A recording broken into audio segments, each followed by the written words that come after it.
Hey, Kathleen, how you doing?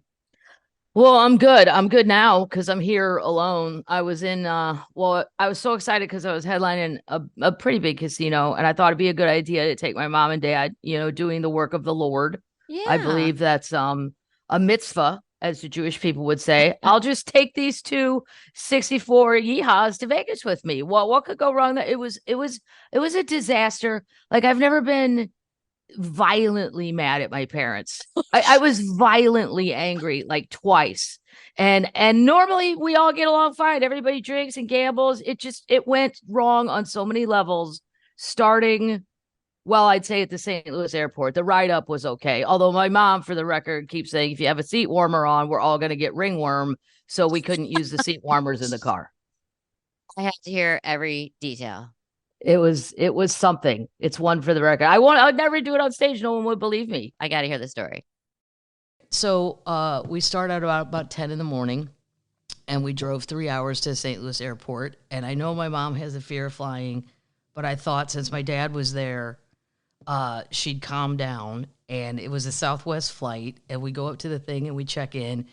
And then they say, oh, the flight's delayed for probably 2.5 hours. And I was like, well, that's okay. We can go over and just get something to eat or something. And they go, it's not okay, Kathleen. And I'm like, why?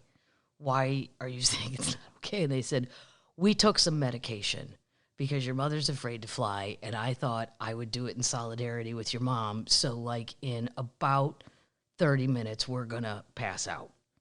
And I was like, okay. Um, well, that's not good. So we sit in the gate area, and like clockwork, 30 minutes into it, they both pass out. But this doesn't look good in an airport. When you're sitting at the gate, they look like maybe they're drunk. So I wake them up, and I'm like, you can't act like this in public. Like, wake up.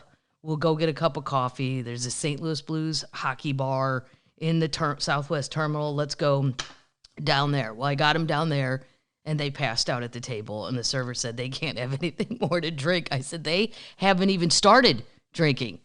This is old people crazy shit. So I get them back up, take them back down to the gate area. And they warned us there's going to be terrible thunderstorms the whole way out there.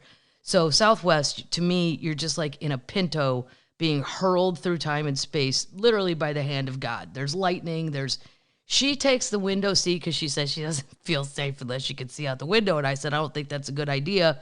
When there's a lightning storm, we probably shouldn't even be taking off. He wants the aisle. I get stuck in the middle, but he can't hear. So he has to tell me what he wants to say to her so he doesn't yell. And she has to tell me everything she wants me to tell him. This goes on for an hour and I go, stop it. I'm not, you guys, this is crazy. I'm not. Either move and sit by one another or stop talking, read a book. They have books, but they're wide awake now because the meds have worn off. I said, do you have any more of those pills? Anyway, finally, it should have been about a 3 hour flight. It turned into about 5 because we were just going into headwinds that were so strong. I felt like we were going about 42 miles an hour.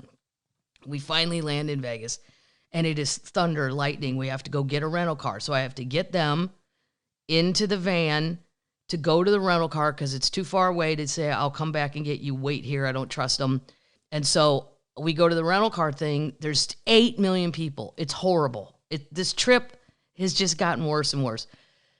Finally, I get a car and okay, come on, let's go. Drive to South Point Casino and we get in the casino and I go, okay, go to your room. They're on my floor. And let's meet at the elevator in 10 minutes and we can finally go gambling. That's all they've wanted to do. That's all that's anyone's been talking about is can't wait to gamble. So 10 minutes later, I meet them at the elevator and they're standing there looking extremely disheveled. And she said, I lost my wallet. And I snapped. I go, seriously, you are the worst posse ever. I said, well, where do you think you lost your wallet? I think I left it at the rental car center. Oh my God. The rental car center is humongous. And I mean the Vegas one. And if there's any chance she left it sitting where she was sitting in this middle atrium thing, I'm sure it's probably been stolen in Vegas. Maybe there's a lost and found. Maybe there'll be a miracle and we'll time travel to 1950 when people were honest. But I don't think so. So I go down and I call for the rental car to come back. I go, let's search the car first before we go back there. So we search the car and I find it under the seat of where she was sitting in the back. And I'm like, great, let's start over. I give the rental car keys to the guy. And I don't know, it's probably 10 o'clock at night now. I mean, this is just gone. We gained a couple hours because of time change, but we've been gone starting in the Ozarks since 10 a.m. And I said, all right, let's regroup. I got to go back up to my room because I didn't think all this was going to happen. I want to put these keys away. Meet at the elevator again in 10 minutes. We meet at the elevator. We go down. We get set up at a video poker bar. And boom, the electricity goes out in the casino. I've never seen that before, and I've never seen it since. The generator, they said the generators would kick on. But I said to the two of them, you know, maybe we're all tone deaf. But people say the Lord speaks to people. Well, I think the Lord has done everything he could to tell us today is not the day to gamble. In an hour and a half, it will officially be tomorrow. It will be midnight. Let's go to bed and start this over tomorrow. And then I realized we can't go to bed until the generators come on because the elevators don't work. And a lady walked by with a hot dog cart. Only South Point in Vegas has this old lady, and she has hot dogs in a cart. I've never been so happy in my life. And I said, can I just pay you cash? Because I know you can't do anything with a credit card. Can I just give you a bunch of cash for 3 hot dogs? Oh, absolutely. So we sat there with 3 hot dogs in the dark and ate them. Eventually, the generator came back on. The generator got everything working. And my mom goes, well, I still think I want to gamble.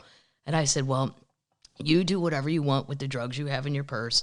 I don't know how long a drug addict can stay awake or go to sleep, but I'm going to bed. And I went to bed.